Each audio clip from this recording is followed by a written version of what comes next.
कभी सोचा है क्यों अफगानिस्तान और पाकिस्तान जैसी जमीनें जहां कभी राजाओं के महल खड़े थे, आज मलबे और बारूद की बदबू से भरी हैं? क्या यह सब सिर्फ राजनीति या आतंकवाद का नतीजा है, या किसी मां के क्रोध का शाप आज भी धरती पर सांस ले रहा है? महाभारत के युद्ध के बाद जब गांधारी ने अपने 100 पुत्रों की लाशें देखीं, तो उसका हृदय फट गया। उसी पल उसने अपने ही भाई शकुनी और उसके राज्य गांधार को श्राप दिया।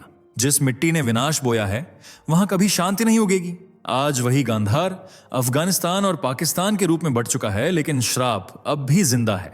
हर युद्ध, हर विस्फोट, हर भूख और हर आंसू उस श्राप की गूंज बन चुका है।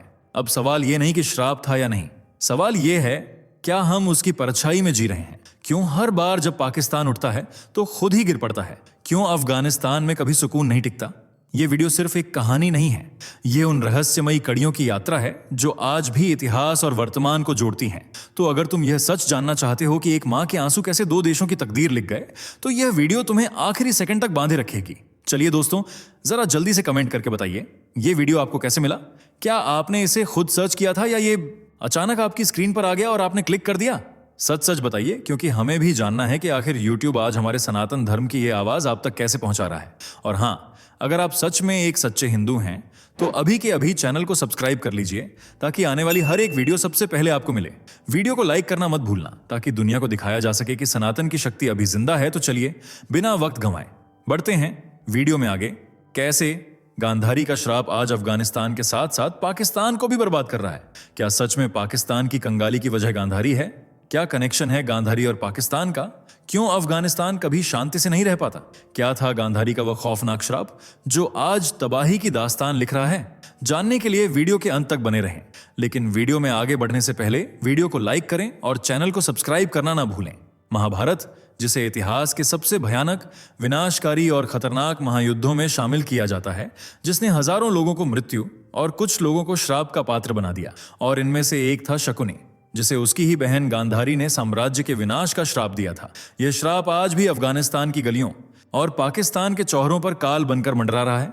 दोनों ही देश आज आतंकवाद से लेकर बेबसी, लाचारी और भुखमरी का सामना कर रहे हैं, जिसकी वजह गांधारी का श्राप ही मानी जा रही है। लेकिन कैसे?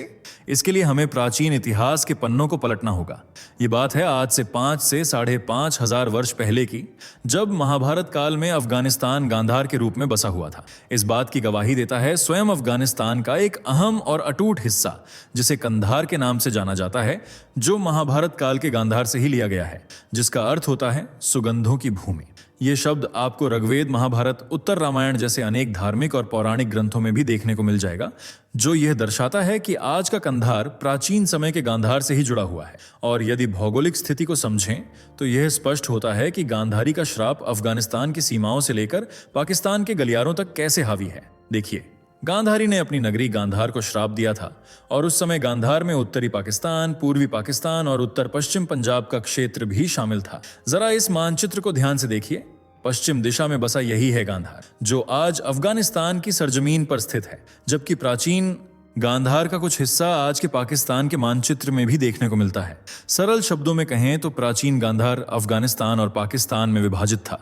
आज के पाकिस्तान का जो उत्तरी क्षेत्र है, उसे प्राचीन गांधार का ही हिस्सा बताया जाता है। पेशावर से लेकर इस्लामाबाद तक प्राचीन गांधार की सुगंध बसी हुई है। इसी तरह पीओके यानी पाकिस्तान अधिकृत कश्मीर को भी गांधार का ही अंश माना जाता है, जिसे आज पाकिस्तान भारत से छीनने की जद्दोजहद में लगा हुआ है।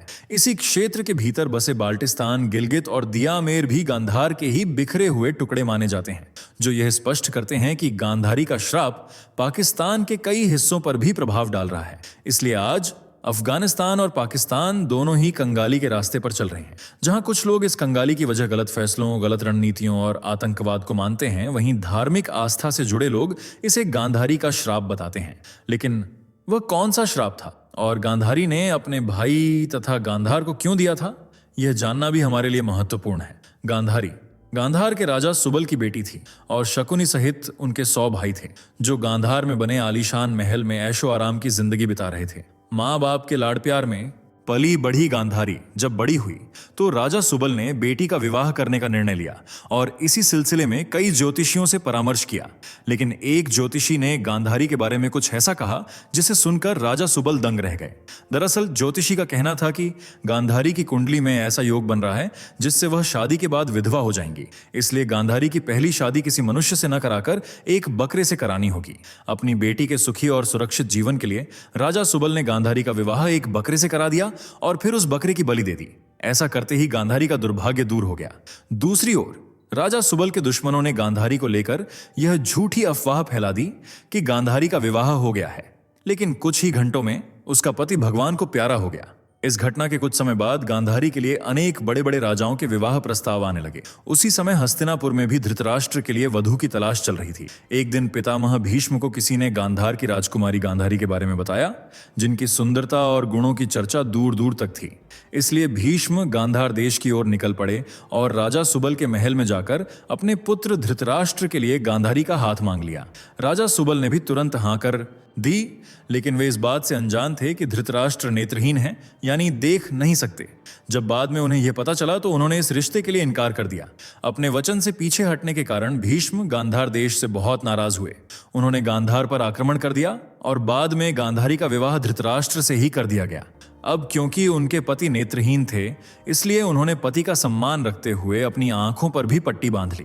इसके बाद भीष्म और धृतराष्ट्र को यह पता चल गया कि गांधारी पहले से विवाहित है, लेकिन वे यह नहीं जानते थे कि वह विवाह केवल एक टोटका था। इसी गलतफहमी में उन्होंने क्रोधवश राजा सुबल और उनके 100 पुत्रों को कारागार में डाल दिया, जहां उन्हें केवल एक मुट्ठी अनाज दिया जाता था और उसी एक मुट्ठी अनाज में 100 पुत्रों को एक एक दाना ही मिल पाता था। ऐसे में सबने यह निर्णय लिया कि वे अपना हिस्सा भी शकुनी को देकर उसे बलशाली बनाएंगे ताकि वह हस्तिनापुर के शासकों से बदला ले सके। भोजन न मिलने के कारण धीरे धीरे राजा सुबल और उनके पुत्र मृत्यु को प्राप्त होते गए और अंत में केवल शकुनी ही जीवित बचा, जिसके मन में हस्तिनापुर को तबाह और बर्बाद करने की ज्वाला धधक रही थी। इसी कारण वह अपनी बहन का पक्षधर बनकर हस्तिनापुर में रहने लगा और वहां कौरवों और पांडवों के बीच फूट डालनी शुरू कर दी, जिसका परिणाम महाभारत जैसे घातक संग्राम के रूप में सामने आया, जहां एक ओर गांधारी के 100 पुत्र कौरव थे तो दूसरी ओर श्री कृष्ण के अनुयायी पांडव, जिनकी अच्छाई और सच्चाई देखकर श्री कृष्ण ने उनकी सहायता की और कौरव कुरुक्षेत्र की भूमि पर एक के बाद एक प्राण त्यागते चले गए। जब गांधारी को इस बात का पता चला तो वह समझ गई कि अब उसका कोई भी पुत्र जीवित नहीं बचेगा। इसलिए उसने अपने भाई शकुनी से कहा कि वह इस युद्ध को यहीं रोक दे ताकि उसके बचे हुए पुत्रों का जीवन सुरक्षित रह सके। लेकिन शकुन ने अपनी बहन की एक न सुनी। अपनी आंखों के सामने अपने पुत्रों को मरते देख गांधारी ने शकुनी को श्राप दिया, जिस तरह तुमने मेरे गृह राज्य हस्तिनापुर में आकर कलह और द्वेष फैलाया है, ठीक उसी तरह तुम्हारा राज्य गांधार भी कभी सुकून से नहीं रहेगा। वहां सदा युद्ध चलता रहेगा। तुम्हारी भूमि पर कभी भी समृद्धि और शांति नहीं रहेगी। यही वे शब्द थे जिनका प्रकोप आज अफगानिस्तान से लेकर पाकिस्तान तक कहर बनकर टूट रहा है। भले ही इस घटना को हजारों वर्ष बीत गए हों, लेकिन गांधारी के श्राप का प्रभाव आज भी महसूस किया जा सकता है। इस श्राप के कारण शकुनी का राज्य कभी फल फूल नहीं सका और जब उसके पुत्र का शासनकाल आया तब भी वहां खुशहाली और समृद्धि की कमी देखी गई।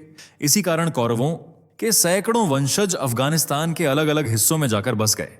समय के साथ ये लोग विभिन्न देशों में फैल गए, जिनमें ईरान और सऊदी अरब जैसे देश भी शामिल हैं। समय का पहिया लगातार घूमता रहा, लेकिन फिर भी गांधार में कभी खुशियों और समृद्धि की बहार नहीं आई। धीरे धीरे यहाँ बौद्ध धर्म की हवा भी तेजी से बहने लगी और फिर इस देश पर नजर पड़ी विश्व विजेता, अपने नाम का लोहा मनवाने वाले सिकंदर की, जिसकी शक्ति पूरी दुनिया देख चुकी थी। इसलिए अब उसने अफगानिस्तान उर्फ गांधार में भी अपनी जड़ें जमाने का निर्णय लिया। लेकिन इस श्रापित धरती पर शासन करना उसके लिए अत्यंत कठिन साबित हुआ। कई बार यहाँ के कबीले वालों ने एकजुट होकर उसकी सेना को खदेड़ दिया, परंतु सिकंदर की जिद थी कि वह इस भूमि को अपने नाम करके ही रहेगा। इसलिए उसने अपनी सेना के साथ मिलकर अफगानिस्तान पर आक्रमण किया और उसे अपने कब्जे में लेकर वहां शासन करना शुरू कर दिया। पर उसका साम्राज्य ज्यादा समय तक फल फूल नहीं सका। इसके बाद यहाँ मौर्य वंश के राजा अशोक ने भी अपने कदम रखे। उनके वंशजों ने भी यहाँ अपनी सत्ता स्थापित करने की कोशिश की, लेकिन किसी का भी शासनकाल खुशहाल नहीं रहा, क्योंकि ये सभी उस धरती पर सुकून की तलाश में थे जिसे बर्बादी का श्राप मिला हुआ था। हिंदू राजाओं के बाद 11वीं, शताब्दी में मुस्लिम शासक गजनवी ने यहाँ दस्तक दी और इस्लाम का प्रचार प्रसार शुरू कर दिया। साथ ही गांधार के नाम को बदलकर उसे एक नई पहचान कंधार के रूप में दी। इस प्रकार गजनवी ने हिंदू गांधार को एक मुस्लिम कंधार में बदल दिया। धीरे धीरे गजनवी ने आसपास के कई इलाकों को इस क्षेत्र में मिला लिया और इसके बाद बना एक पूर्ण अफगानिस्तान देश, जिसकी जड़ें इस्लामिकता से महक रही थीं, जबकि गांधारी का श्राप काल बनकर उस पर मंडरा रहा था। यही कारण है कि अफगानिस्तान कभी सुकून से नहीं रह पाया। अफगानिस्तान की गिनती आज भी उन देशों में होती है जहां युद्ध जैसे हालात, अस्थिरता और कंगाली की हवा हमेशा बहती रहती है। जैसे 2001 में जब अमेरिका के नेतृत्व में एक अंतर्राष्ट्रीय गठबंधन ने अफगानिस्तान पर हमला कर दिया, जिसके बाद उन्होंने यहां से तालिबान शासन का अंत कर एक नई सरकार का गठन किया, लेकिन फिर भी यहां सुख और समृद्धि नहीं आई।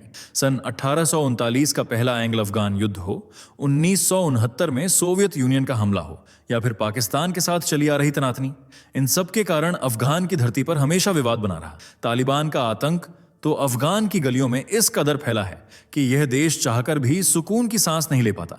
सन 2021 में तालिबान ने यहां आक्रमण किया और काबुल सहित पूरे अफगानिस्तान पर अपना कब्जा कर लिया। तब से यहां तालिबान का ही डंका बज रहा है। आज अफगानिस्तान की 90% से ज्यादा आबादी गरीबी से जूझ रही है और आधे से अधिक अफगान लोग मानवीय सहायता पर निर्भर हैं। आज अफगानिस्तान में लगभग 80% महिलाएं और बच्चे आर्थिक संकट और समाज में महिलाओं पर लगाए गए लगातार प्रतिबंधों का सामना कर रहे हैं। जिन घरों में महिलाएं ही मुखिया हैं, उन घरों की हालत तो और भी ज्यादा जर्जर है, क्योंकि यहां महिलाओं को आजादी नहीं है, फिर चाहे घूमने की हो, कमाने की हो या बिना बुर्के बाहर निकलने की। इसी कारण महिलाओं को अपने बच्चों को छोटी उम्र से ही काम पर लगाना पड़ता है ताकि घर का खर्च चल सके। यही वजह है कि आज अफगानिस्तान में बाल श्रम तेजी से बढ़ रहा है। वहीं प्रकृति भी इस देश पर मुसीबतें बरसाने से पीछे नहीं हटती। साल में न जाने कितनी बार यह देश सूखे और पानी की कमी से जूझता है, जिससे खेती करना मुश्किल हो जाता है। फसलों को पानी न मिलने के कारण वे सूखकर झाड़ बन जाती हैं और पैसों का एकमात्र जरिया भी समाप्त होता हुआ नजर आता है। युद्ध और अस्थिरता ने देश की अर्थव्यवस्था को पूरी तरह बर्बाद कर दिया है, जिससे गरीबी का पैमाना सीमाओं से बाहर छलकता जा रहा है। और ऐसा ही हाल पाकिस्तान का भी दिखाई देता है, जिसे गांधार का हिस्सा बनने की सजा मिल रही है। लंबे समय से आर्थिक संकट के घेरे में फंसा पाकिस्तान आज कर्ज लेकर अपने देशवासियों का पेट भर रहा है। लेकिन IMF और तमाम वैश्विक निकायों से वित्तीय सहायता लेने के बाद भी इसके हालात बद से बदतर होते जा रहे हैं। लोग गरीबी के दलदल में बुरी तरह धंस चुके हैं और महंगाई ने पूरे देश में हाहाकार मचा रखा है। लोगों को खाने पीने और रोजमर्रा की जरूरतों के लिए जूझना पड़ रहा है। भले ही पाकिस्तान अपनी गीदड़बक्कियों के चलते इस सच को स्वीकार न करे, लेकिन उसके कंगाल हालात आज पूरी दुनिया के सामने खुले राज की तरह हैं। बीते कुछ वर्षों में सोशल मीडिया ने भी पाकिस्तान की बदहाली की तमाम तस्वीरें दुनिया के सामने रखी हैं, जिनमें लोग आर्थिक तंगी के बीच आटा दाल से लेकर गैस पानी तक के लिए अपनी जान की बाजी लगाते नजर आए हैं। आज पाकिस्तान पर 131 अरब डॉलर का बाहरी कर्ज है, जो इसकी कुल GDP का लगभग 42% है। इसी कर्ज को चुकाने के लिए सरकार ने महंगाई के दाम बढ़ा दिए हैं, जिसके कारण आज जनता महंगाई, भूखमरी और बेरोजगारी की मार झेल रही है और देश में अस्थिरता की स्थिति बनी हुई है। यह स्थिति कब सुधरेगी, कहां नहीं जा सकता। आज पाकिस्तान और अफगानिस्तान दोनों ही देश संघर्ष का सामना कर रहे हैं। आतंकवाद के अड्डे कहलाए जा रहे हैं, जिसके चलते इनकी शांति पूरी तरह भंग हो चुकी है। लेकिन कुछ लोग इसे गांधारी का श्राप मानते हैं, जो आज दोनों देशों को मिट्टी में मिलाने का काम कर रहा है। वैसे आपको क्या लगता है, क्या सच में दोनों देश श्राप के साए में जी रहे हैं? अपनी राय कमेंट में जरूर बताइएगा। अगर जानकारी अच्छी लगी हो तो इसे अपने दोस्तों और रिश्तेदारों के साथ जरूर साझा कीजिएगा। और हाँ, ऐसी ही ज्ञानवर्धक वीडियो पाने के लिए चैनल को सब्सक्राइब कर बेल आइकन दबाना ना भूलें, ताकि आपको समय पर हमारी नई वीडियो की सूचना मिल सके। धन्यवाद। दोस्तों, आपको स्क्रीन पर 2 और वीडियोस दिखाई दे रही हैं, जिसे देखने के लिए स्क्रीन पर क्लिक करें।